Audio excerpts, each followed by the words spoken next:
All right. Well, thank you everybody for joining in.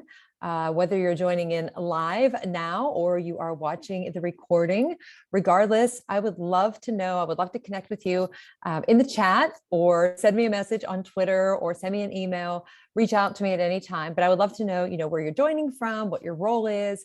And then I will try to give you as much information in this jam-packed 50 minutes that we have here together today. But I will tell you, that I have tons of slides here. And because of the time, normally when I do a session like this, it typically ranges anywhere from like a 90-minute to a 3-hour workshop sometimes, and anywhere in between.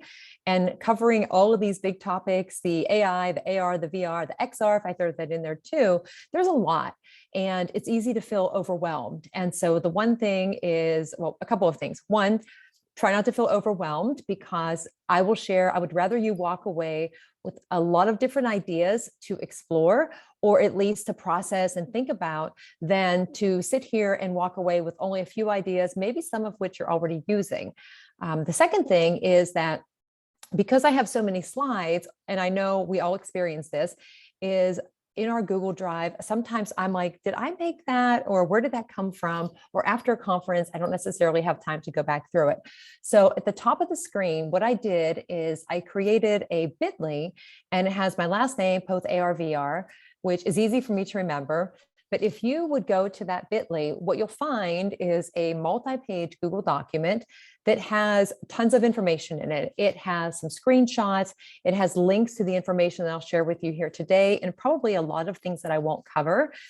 There are some different tools or apps that are out there that you can use that have a free promo code that you can sign up for. So if you go through it and you're like, oh, she didn't talk about that, there's no way I can cover all of these things in the session, but I want you to have something hands-on that doesn't have like Rachelle's 90 slides in it, that you can go through, see what it looks like, click the link, not have to go search for anything. And then I can also add to it. So if you have questions, I am not an expert. I'm just somebody who really likes to learn. And I do a lot of work in these areas in my classroom, and also as a consultant, and then doing these things at conferences and learning from all of you as well. But if you have a question, don't hesitate to reach out to me on Twitter, on Instagram. It's the same, Dené915.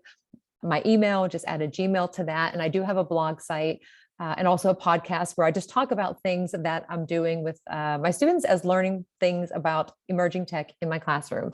So very briefly, I asked you to let me know about you. I'll just give you a very short perspective about why I'm talking about these things, because people will say, but you're teaching Spanish. Like, how does the Spanish teacher get involved in teaching about AI, AR, and VR?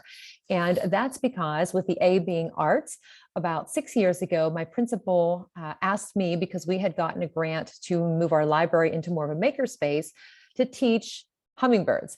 And I was very confused, because when he said that, in my mind, I was thinking the hummingbirds that I see outside in the summer, not knowing that they were actually robots that could be programmed by students. So that was how I got started with STEAM.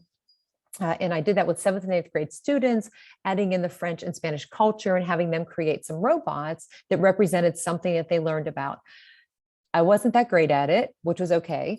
But students were. And then when I built my skills in the 3rd year and I was kind of ready to go, he said, we're going to change that. And what do you want to teach? And I named a lot of different topics, all of which I'll be sharing with you here in this time together, in addition to things like digital citizenship and looking at old technology and coding, and just this long list, because I am an 80s kid and I love seeing all of the technology and how things have changed over the years. So that's where my knowledge and experience comes from, is diving into some of these new opportunities with students. So I stay involved in a lot of different networks. I do a lot of writing, blogging and podcasting, and writing some books and doing conferences, because people say, why do you do so much? And it's because I want to make it easier for others to get started. And I'm excited to share what I've learned from my students in bringing this into my classroom as a Spanish teacher, because for years I thought, well, I can't do that in my Spanish classroom because I'm not a technology teacher.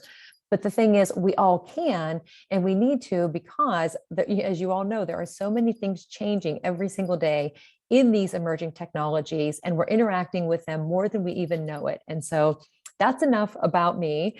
I will ask you a couple of times, throughout, to drop a letter Y or an N in the chat or to check something out, feel free to put questions in there. I will check the chat.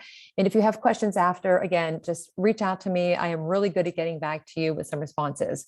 So the one thing that I will mention for anybody who is a member of ISTE, International Society for Technology and Education, or if you are familiar with ISTE, when dealing with standards, I love going to the conference and I'm often asked, what are the standards that are being addressed in some of these things you're doing in your classroom? So I just include these. They're also included or should be included in my resources, but things that I think about beyond just teaching Spanish in my class, but also with my students, preparing them for the future. The reason that I have started to do some of these in my Spanish classes is because realistically, I know they're not all going to go on to become Spanish teachers. But they do need to develop skills to understand how is this technology going to impact their lives daily and in the professional aspect of whatever they decide to do once they leave our schools. And so in my mind, beyond the language standards, I'm thinking about things like empowering students and helping them to not just be the consumers, but to be the creators and to work together and build collaborative skills and to problem solve and to go through those struggles and the challenges that we have. And then I also think about the benefits like social emotional learning that can come out of all of these experiences. So I like to preface it with that because, there are a lot of technology tools that are out there and they're all great. And for years, I was completely wrong about student engagement until I realized okay, I need to take a step back and see what is the purpose for using the technology, or how is my using this or teaching students about this going to benefit them, not just in the future, but now. So if you are familiar with the ISTE student standards or educator standards, I would recommend checking those out, especially just because as we want to prepare our students, regardless of grade level or content area, we can bring all of these technologies into our classroom. And it can feel like it's something extra on top of what we're doing. But the good news is there are so many ways out there to bring it into our classrooms that we don't have to start from scratch. So I'm going to start our time here together with artificial intelligence. And in the chat, if you wouldn't mind, typing in if you are or have been teaching students about artificial intelligence. And that can be anything from having a conversation, trying a different app or resource that's online, like Google Experiments or something, or maybe chatbots, watching videos, looking at Google Translate if you're a language translator. So I'm just curious for anybody if you have been using anything with AI in your classroom. So I see some chatbots. Now, when people will say, well, how do I start teaching about AI? And I will tell you that when I started, I didn't totally know what I was doing. My interest in AI came about 5 years ago when Getting Smart, which is a publication that I write for, had the theme of artificial intelligence. And I had been writing about things we were doing in my classroom, and that was easy. And I wasn't challenging myself to do more. And I thought, well, this sounds kind of interesting. In my mind, I kept thinking AI. I was thinking of movies like I, Robot. And I'll ask you in the chat when you hear artificial intelligence, if you don't mind typing something in, like, what do you think of? What comes to mind first? Or just thinking about with your students, or even if you work with teachers, if you wanted to start bringing up the conversation, okay, what is artificial intelligence? Can you give some examples of artificial intelligence? Do we use it in our everyday lives? And seeing, what the conversation leads to. But there are some great videos out there, like the one that has been playing in the background. And all of the videos that you might see in the background playing, those are all linked in the Google document that I shared with you. And so don't worry about where do I find that? But I like to start with a hook of some sort, and then listening to what students say as far as definitions. Now, the funny thing is, if you ask students to define artificial intelligence, it's a lot easier than it used to be years ago, right? We had to go to books to find answers to things. Now, most of them will, hey Siri, what's artificial intelligence? Or Google, and they look it up. And the first thing that comes up is Wikipedia. And you get millions and millions, if not billions of results in less than a second, sometimes a third of a second. It's unbelievable how quickly. And I say to them, if I wanted that word for word definition, I would go to Wikipedia, I would go to Google, and I would look it up. But if somebody asked you, explain to me, what is AI? What is machine learning? I don't get it. you're not going to be able to recite verbatim what those definitions say. So could you give examples of it? So then we look at all of these examples that the students share. And I think that's an important part of it is the conversations that we have. So I try to say, just imagine you have this machine that can go through and do a lot of similar things that humans can do. It can reason, it can analyze information, it can process a lot of data, pull all of this information in like a Google search in less than a second.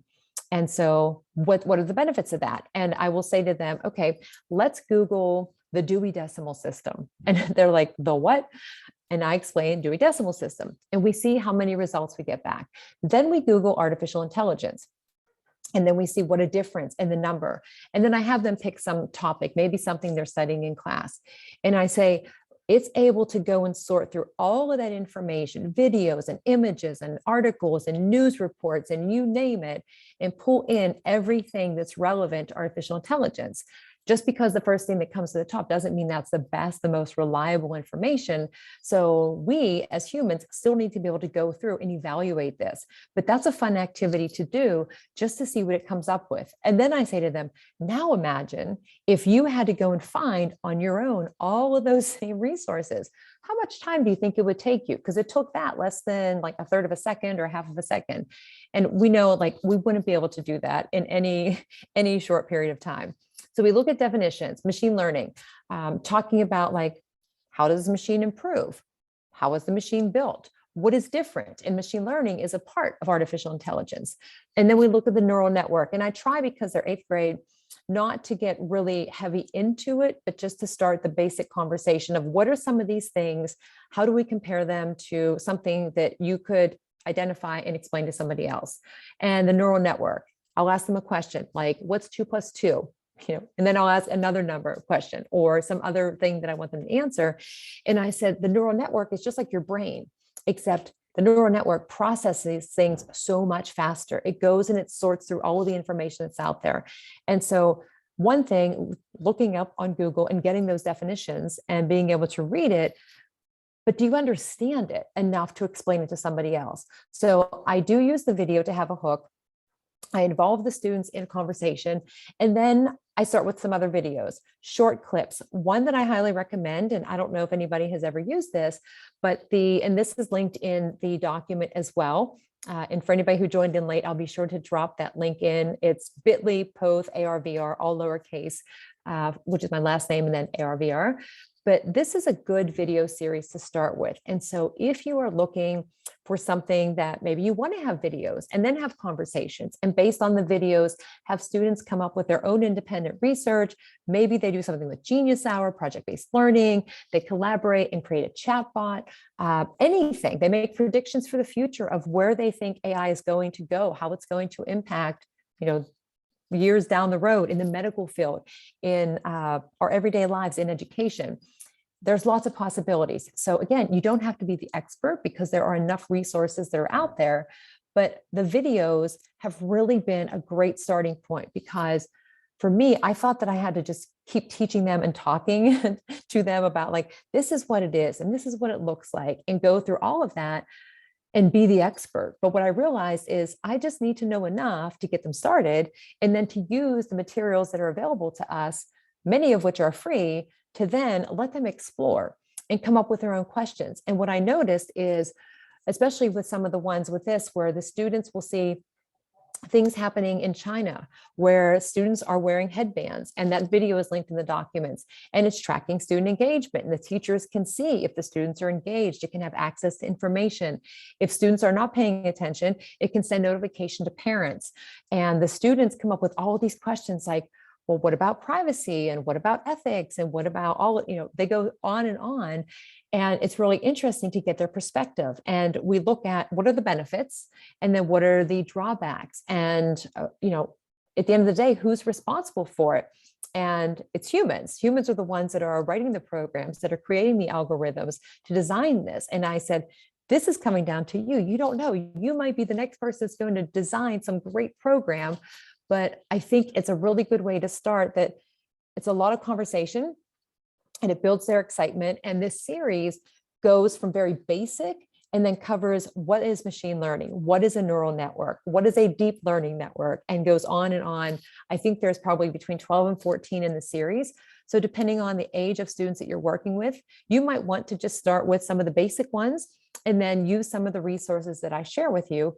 Or you may have some students like I do that want to continue to learn throughout the whole process. And they want to know from the very beginning all the way through all components of what is AI and how is it applicable and being used in everyday lives. So I'm going to pause that. And like I said, the video is available in the document. So people say, what does the future look like with artificial intelligence? And lots of concern, especially when it comes to education.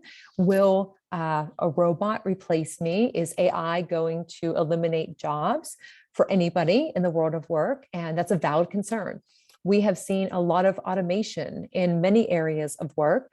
Almost 100 years ago in New York City, there were traffic cops, somewhere around 50,000 traffic cops that were on the street and manually would flip the switch for the lights for the cars to move. That process became automated. So you had somewhere around 50,000 traffic cops who then would not have a job. Were they all out of work? Some of them were, but many of them shifted into a different position, still working in the law enforcement. It just changed the type of job that they were doing because the automation came into play.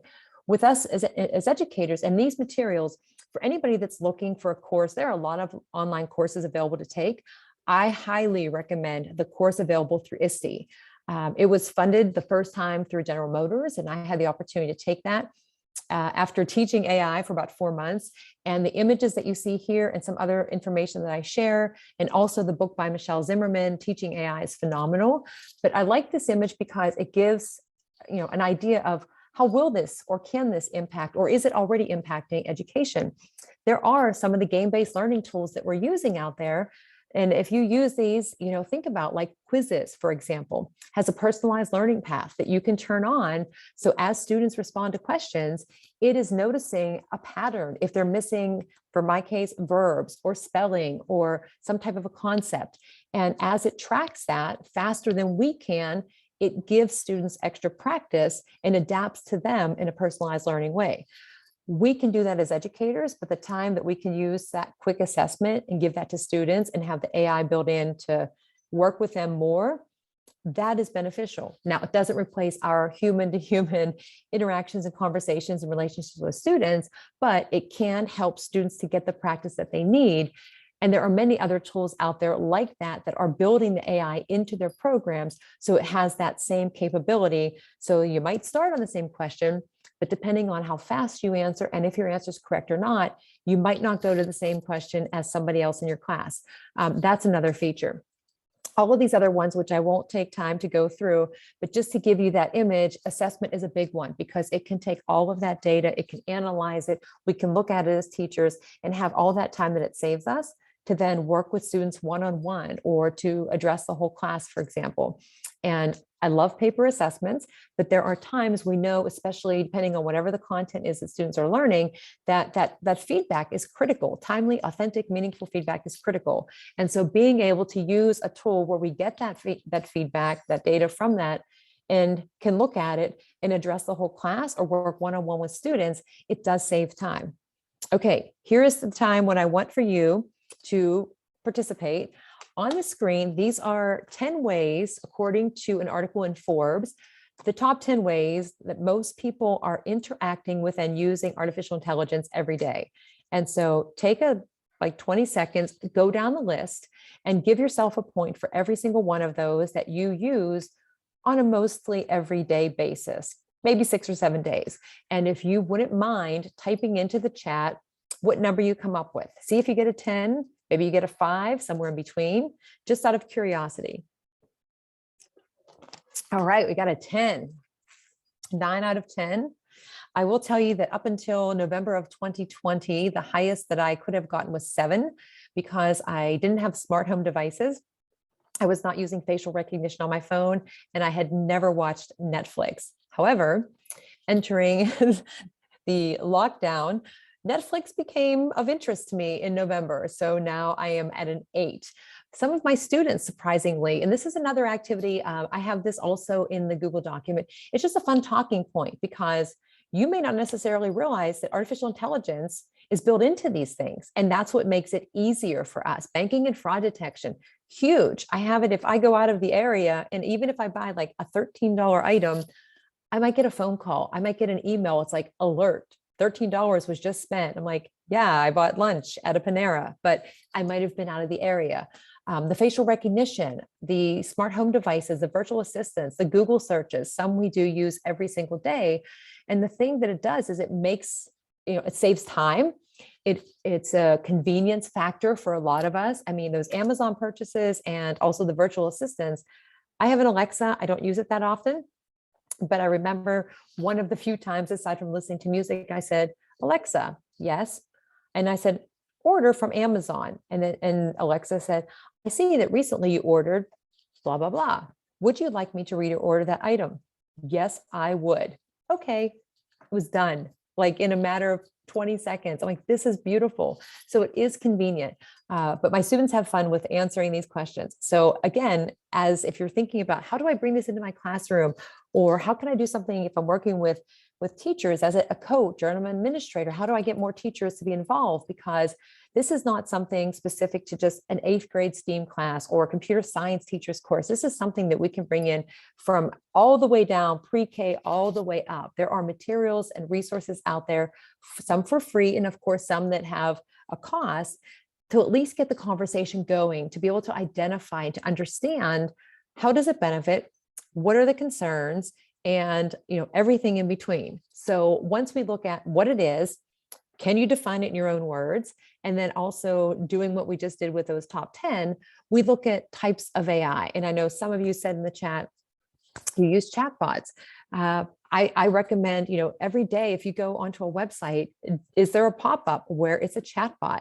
The reason they use that is because they don't need as many agents, actual human agents, or there's such a demand, especially lately in the airline industry, where you're trying to get through and your wait time is like 20 minutes to 90 minutes. They will use chatbots and virtual assistants to go through, and they have been programmed with common questions. So maybe you're just calling and asking about things that you can take on a plane, and you don't really need to talk to a person for that. You can use the voice automated and go through and you get your answer. If it's kind of getting stuck, it'll say, I'm sorry, I don't understand. I'll connect you to an agent. Or you can simply say agent or type in agent. And it has been programmed with flowcharts to go through and direct that. But it knows some keywords. Now for students can create their own chatbots. Teachers, if you find yourself answering the same types of questions over and over, or if you are a library media specialist and people come in and they ask for the same types of information, I know people who have made chatbots for guests to the library or for in the classroom use to answer those common questions. And so common ones, the Alexas, the Siris, they are convenient.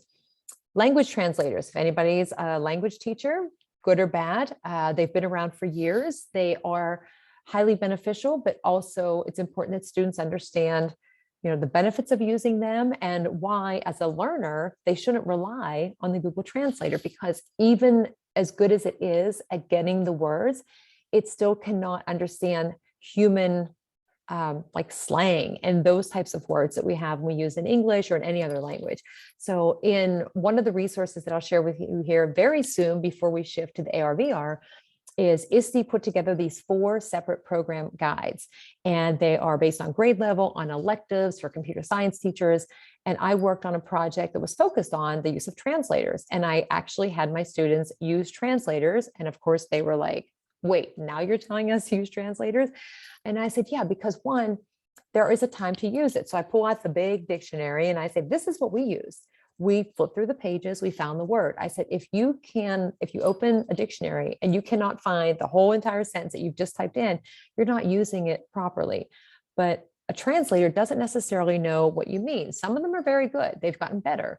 But if I say, I want a bat for my birthday, most people would think that I wanted a baseball bat, but maybe I actually want the animal type of a bat. A computer might know the difference, but not all translators do. So my students would go through the process, and I intentionally wrote some sentences where there might be a misunderstanding with words like that. And I could see them thinking like, Yeah, how's the translator going to know?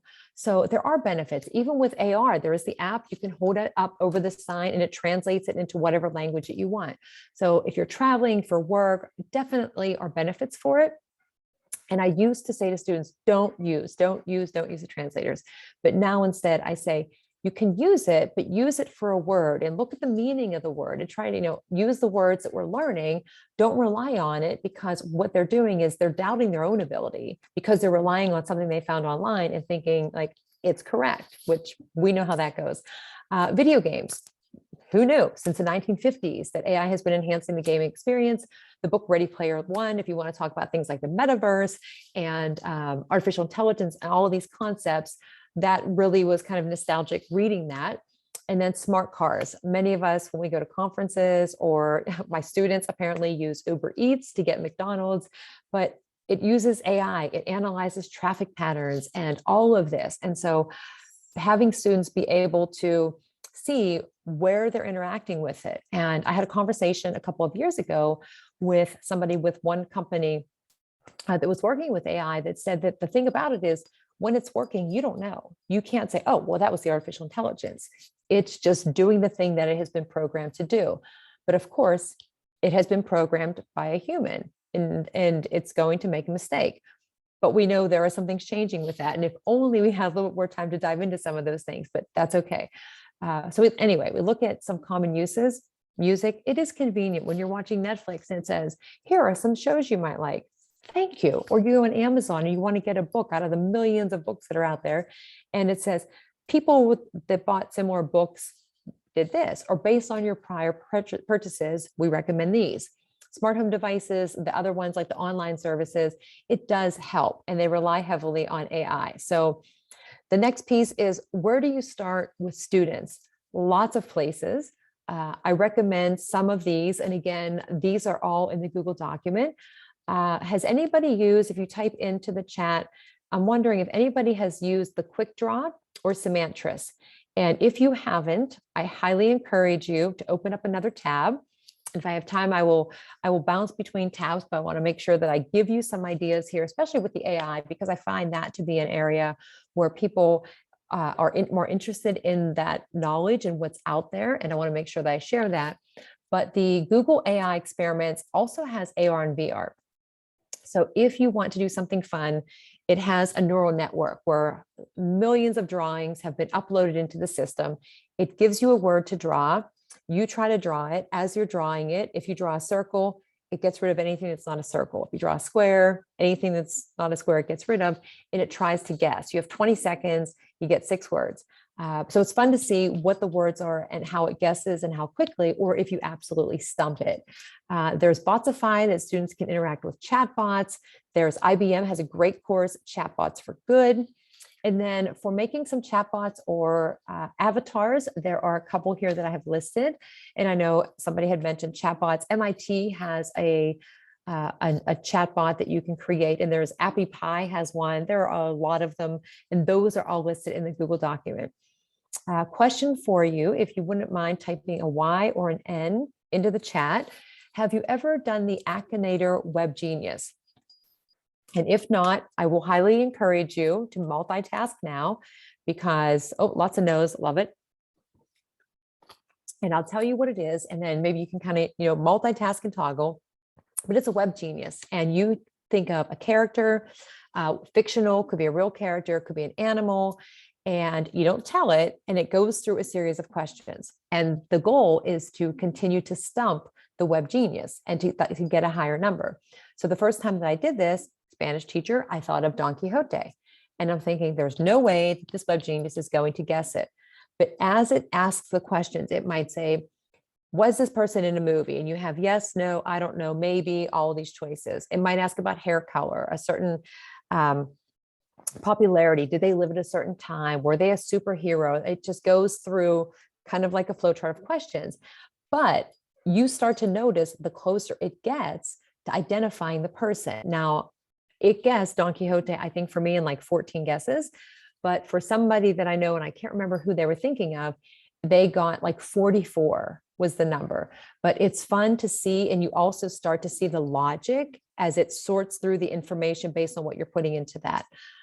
There are also 10 projects that I came across, a great article that is linked in the document. So some are free, some like the Web Genius is a free tool to use, the 10 AI projects. And then there are some coding activities. I'm actually going to skip to one here to show you because they have some professional development sessions coming up. And I just found out about this one a couple of months ago, and we were using it in my class. It's called AI Club. And there are lots of activities there. The one image that's on the top right, what it does is you choose your art. You choose an image, so you can upload one or choose one that's there. Then you choose a style, and then the artificial intelligence generates its own rendering of what that would be. There's a telephone game. It also has hand poses, and with the webcam, you kind of go through because it's been trained based on certain hand motions and gestures.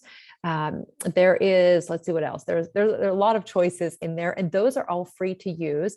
A lot of them are for grades like 4 through 8, probably.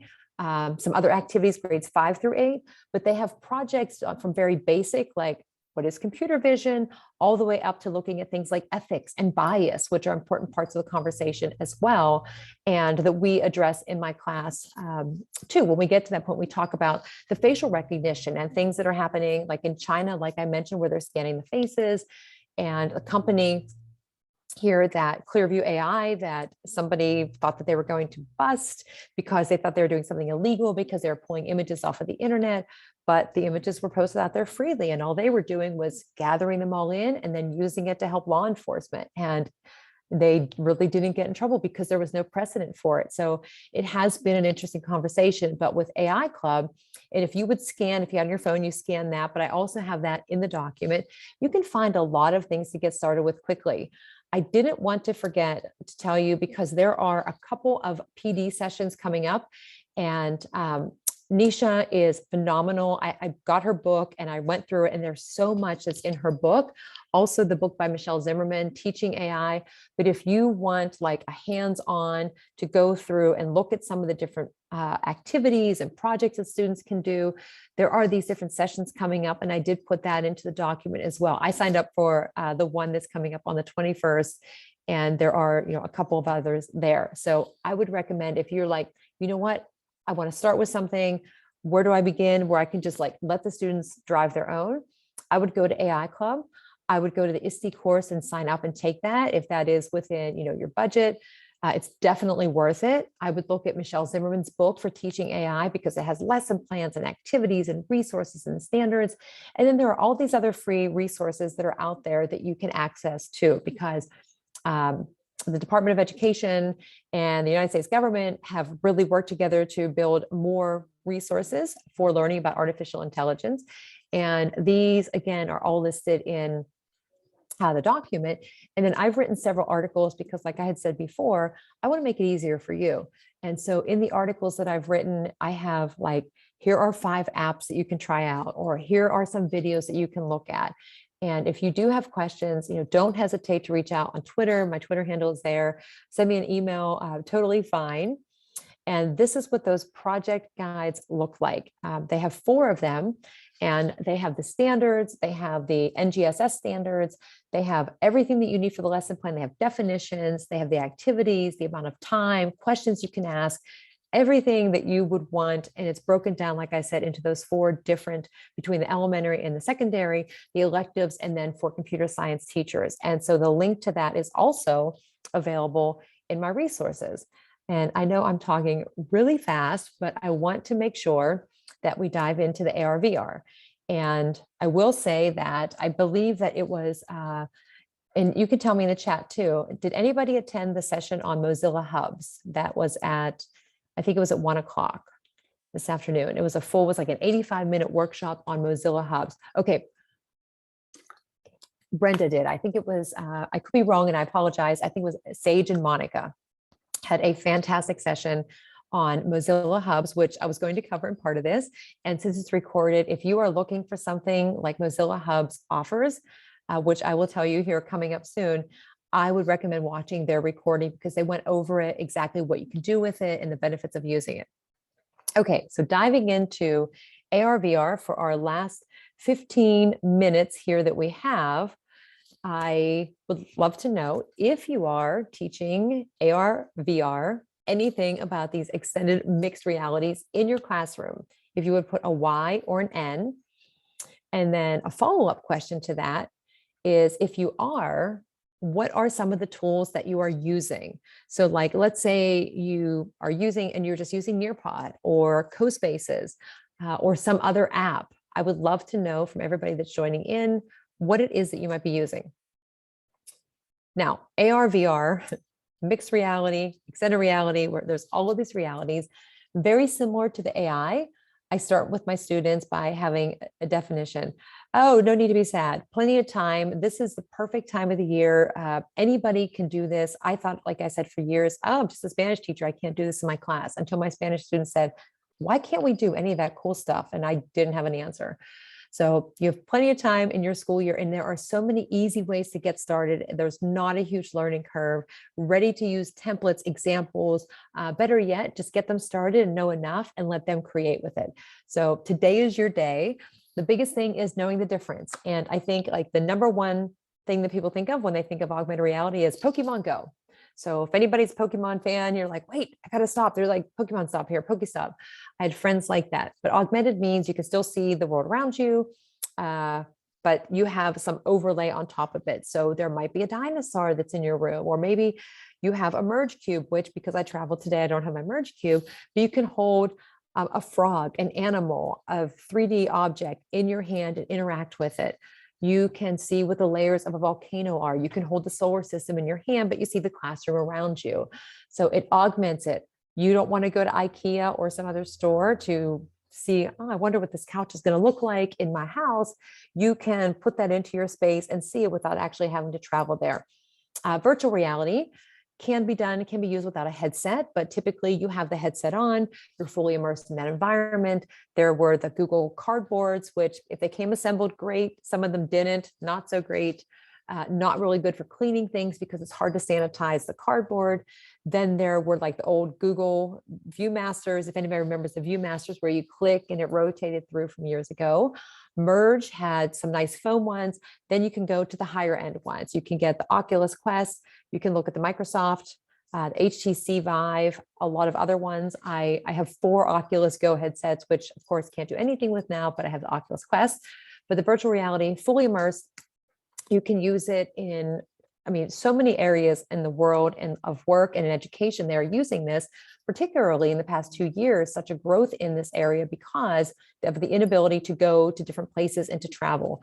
Or if people are doing some training, might be dangerous situations or lab experiments. Students in a chemistry class need the experience to do a lab experiment, but they're working with some dangerous materials. So being able to kind of simulate that and understand what the process is that they're working on without the risk of harm, other than, you know, your surroundings you need to be conscious of, that's a benefit. Now, the mixed reality is very cool because it's the merging of that augmented, the virtual, and the real world, and you have this new environment. So some quick examples of what mixed reality might be. If you think of movies like, and I just blanked out on the Tom Cruise movie from years ago, or Terminator, you got the glasses, you can see everything in front of you. In the airline industry, people who work on planes don't necessarily need to bring out the big manuals or big computers. They can have their glasses on and all the schematics, all the information appears in the space in front of them. So if they're working on an engine, everything is labeled. They need information, information pops up right through the glasses that they're looking through. Excuse me one second. So we define what these things are. And I will tell you that initially my students were like, yep, we're already doing all of that. I went, oh, so you can teach the class then? Yep, we use Snapchat filters. I'm like, it's not totally the same thing. So here is an easy way to start. If you have not done anything with virtual reality yet, keyword being yet, I would recommend starting with Nearpod. And there is a code that you can use to get, I believe, like a 3-month upgrade to premium. They have a lot of free content, but there's also a lot of content that is paid. So it's one of the, freemium. But the reason I say Nearpod for VR is because they have the virtual field trips. All you need to do, regardless of grade level that you teach, content area that you're teaching, is go to Nearpod and find a lesson that you might be teaching in class. You can add your own content. Maybe you have a PowerPoint, maybe you have a PDF or some other document or something that you created, your own video. You can put all of that into that one space. Or you can find different tours. Your students are learning about a certain career field. They have career exploration. Students want to know about a college and they can't travel because it's cost prohibitive. You could take them on a college tour. There are probably 70 different colleges around the world. And you don't necessarily need to have the headset because it can cause motion sickness. So you can still get that idea because of 360 images, but it enables you to go to a place that is either inaccessible because financially it's hard to get there, or it's inaccessible because like you can't travel out into outer space and see the black hole, for example. But it opens up a lot of more opportunities for students to experience things and to be immersed in an environment, but also to add in other content and ways to interact with learning around that. And I'm reading the quest. Thank you, Eric, for checking that out. And I'll have to go back to your comment about that too. So Nearpod is great because they have a lot of really great tours. And even if you don't necessarily find one tied into your content area, you can find some points of interest, and then teachers are creative. Just add in some questions, add in some activities. It's really easy to create. So if you've never used Nearpod and you want to dive into VR, I would start there because pick a tour and just go with it. CoSpaces. In the chat, has anybody used CoSpaces, a Y or an N? And CoSpaces has augmented and virtual reality. If you're familiar with the MergeQ, you can create a CoSpaces project on a MergeQ. You can also then place whatever you've created into the real world and walk around. Now, they have lessons, they have templates already available. What I recommend is that you create an account. I do have a code for you to use to get, like, again, probably 3 months, also with the Merge add-on, but you can create a teacher account and have students join in. Now, what I usually do is, and I got some of these images from CoSpaces, is I give my students time to just go and explore what's there. They want to try a parkour game. They want to look at a story. They want to look at some other type of game. They have them broken down to different categories. So they got ELA, they have STEM, they have stuff with world languages, you name it, it's there. As a teacher, you don't have to start from scratch. You could find one of these examples that has been created and have students recreate something on their own. Maybe they need to do a book report. They can tell the story creating with CoSpaces. They can add in audio. They can put in speech bubbles. My students did it with Spanish, and this is where they won out, because that's when they said, well, why can't we do this? And I said, you know what, you're right. It's the end of the school year. Why not? So I put them into groups. At that time, CoSpaces added on the collaboration feature. So just like Google Slides, students could be put together. Great for digital citizenship skills because they are working on the same project, different spaces at the same time or on the same space. And then they could put the app on their phone. They could look through their phone. They could use the iPad. They could explore each other's.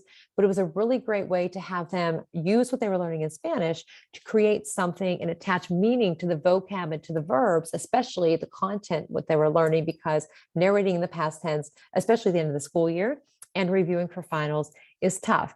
CoSpaces does have a little bit of a learning curve on it, but I will say that, again, we don't have to be the experts. My first CoSpaces project took me a really long time. And then when my students were doing, it did not take them a really long time. They had questions that I did not have answers to. And that's okay, because they learn, we support, there's tons of videos out there, short YouTube tutorials that come from the CoSpaces team.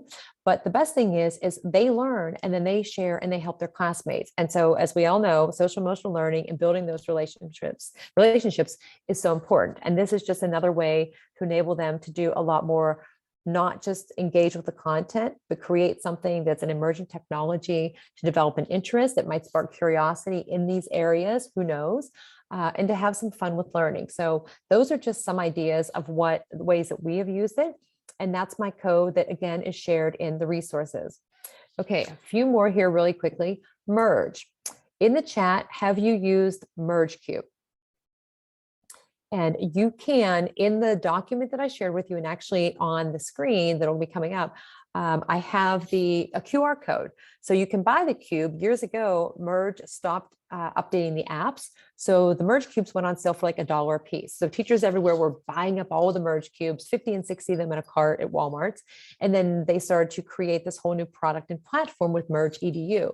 So what you can do is you can actually print out, and I was very proud of myself. I printed one and I made a big Merge cube because we didn't have a lot of them. And then my students did it in 5 minutes where it took me 35 minutes. But the thing is, students can create and print a very small one, and it has the Immersive Reader. So if you're looking at accessibility and you want students to be able to hold and dissect a frog in their hand, or to look at the layers of the earth, or a volcano, or bugs, there are lessons that you can go through. You have that translator capability with Immersive Reader, which for me as a language teacher, I can use. So even if I'm not necessarily teaching my students about rocks, I can bring that into my classroom and say, well, we're just going to listen to it and read it in Spanish. We're going to learn about rocks in the process. But that ability to hold it in their hands, if I would have had this in the 7th and 8th grade, I definitely would have done better in classes like science and in math to be able to see these shapes and these spaces. So MergeQ, that code is in there, but you can get a free trial of the Merge EDU platform. So that is a really great one to do. And I know we only have a few minutes left, and I knew it was going to be fast. So I'm going to skip because I want to leave you with, well, actually, let me do 3 quick things here.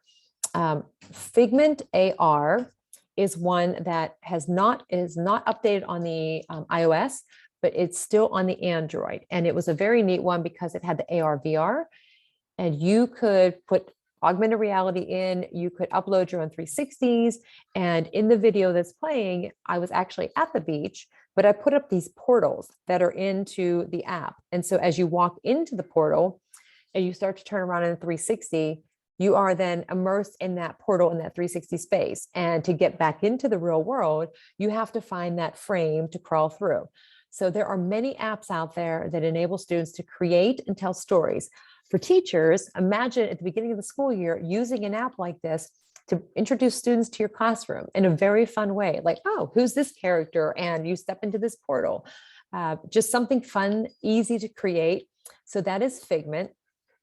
And those characters, the jack-o'-lantern actually does the Michael Jackson Thriller dance, but students do not need any direction at all with these things. It's so easy for them to get started.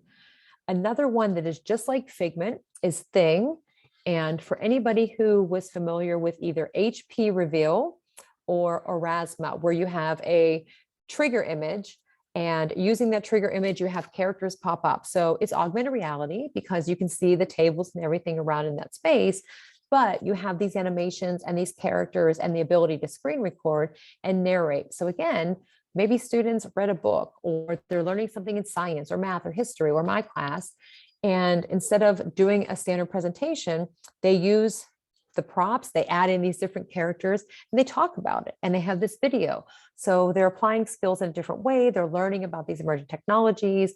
The engagement goes up. And it's fun for us as a teacher too, to see what they create and how they can design something that's a little bit different than what maybe they're used to.